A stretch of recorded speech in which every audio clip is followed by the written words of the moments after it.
I'm Jared Haynes, and this is Rogue Outdoors. Today I'm excited to talk to you about the Marlin 1895 platform lever action rifle that has a host of Ranger Point precision accessories added to it.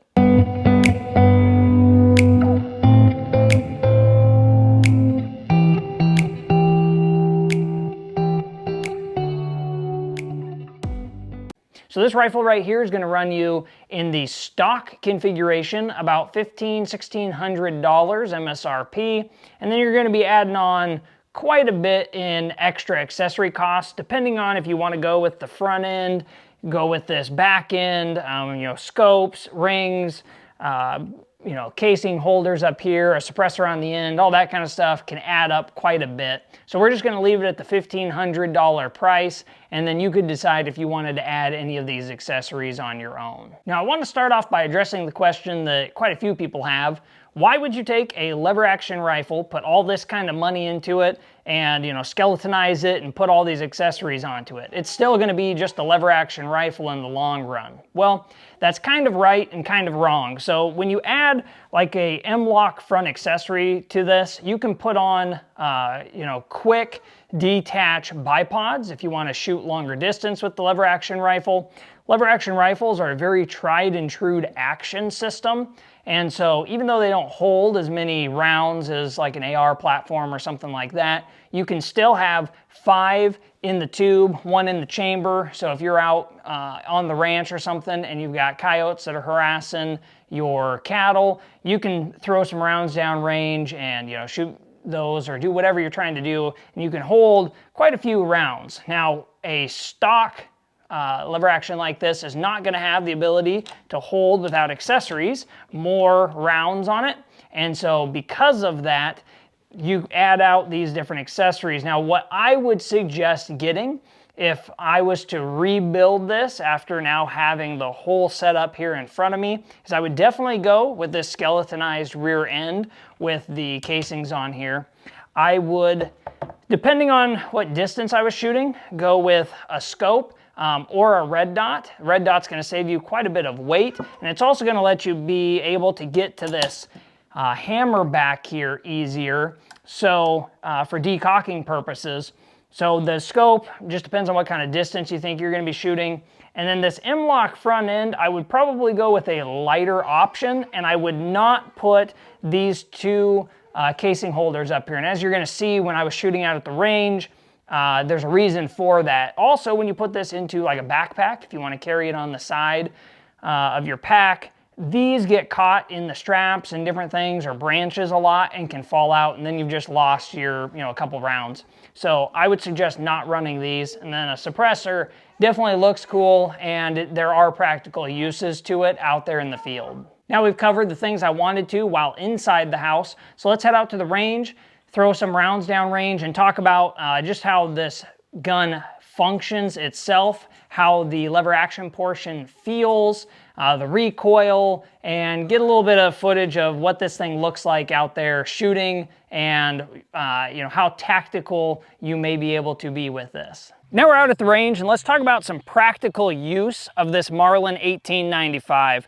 So when you've got all these accessories on here, you're loaded up with a full scabbard of bullets, you've got the M-LOK rail, a suppressor on there, a scope. This thing is pretty heavy. So for being something I'm just going to pack around on the farm or, on the ranch, that kind of stuff, this probably would not be the way I would run it. I would take this scope potentially off and just run a red dot, depending on what kind of stuff I think I might be bumping into. And then on the fore end up here, I probably would not run the full heavy-duty M-LOK setup. I would definitely keep a suppressor up there. It does add a little bit of sound reduction to it in case the earplugs aren't on there perfectly, but it'll really depend on distance for what you're doing with this scope.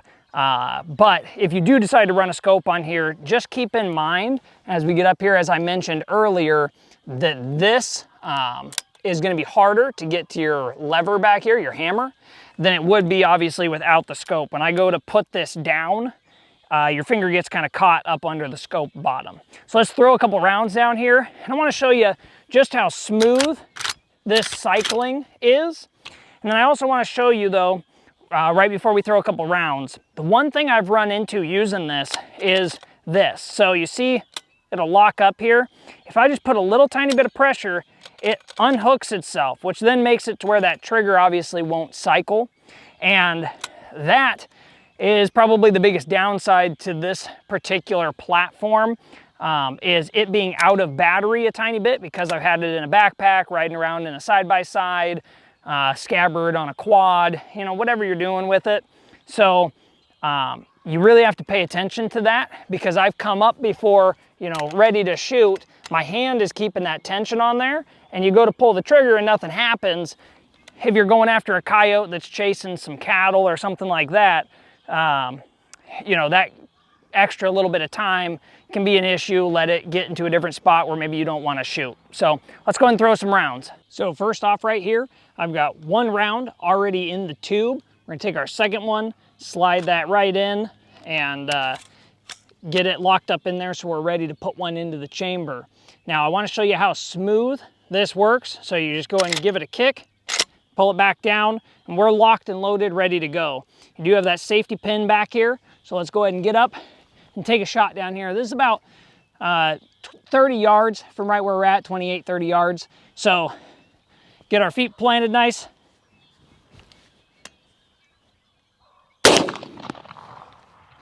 Now, see that recoil that we had right there? And I want to see if I can find it down here on the ground.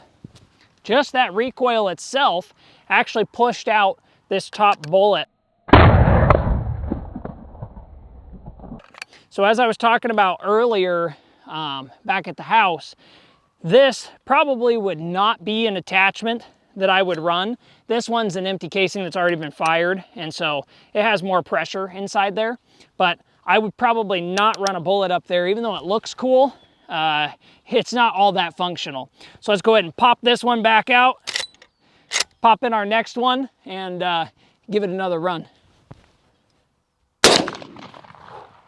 Oh, baby. Now, one thing I found is I've been running Starline brass on this, and Starline makes a really good brass casing that runs smooth. So in lever actions in the past, I found they can be gummy depending on what casing and what brand you're using. Some of them that don't have good tolerances, they can get kind of caught up coming out of the tube and up into the bolt. So this ammo has definitely worked really good. I want to show you two shots in succession with the 4570 and have you see just how smooth, what that kind of looks like doing just a two shot. So we're up here. So both those on target, group about like this.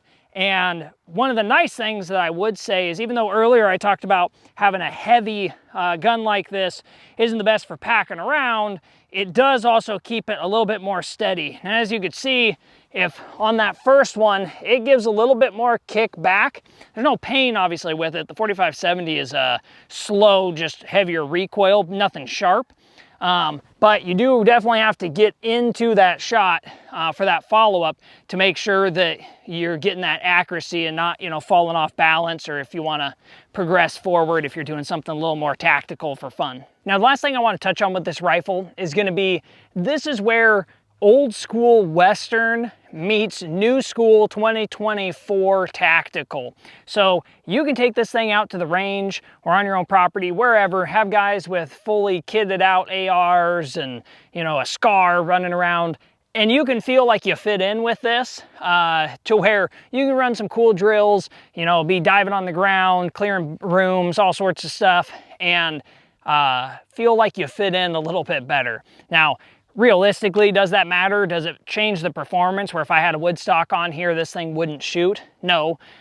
But if that's something you kind of want, that look, want that feel, a little bit more aggressive style to it, this definitely will have that happen. So let me go back here. We're gonna do one running shot.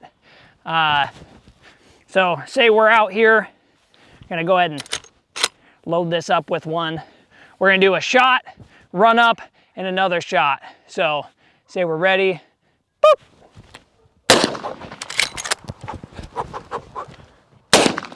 Boom. All right. Well, I hope this answered a few questions for you on my opinion and what I think of the Marlin. And then once you throw on all the accessories, just what you can turn this bad boy into. So if you like this review, please consider liking and subscribing to the channel for more content like this coming out soon. Thank you for watching.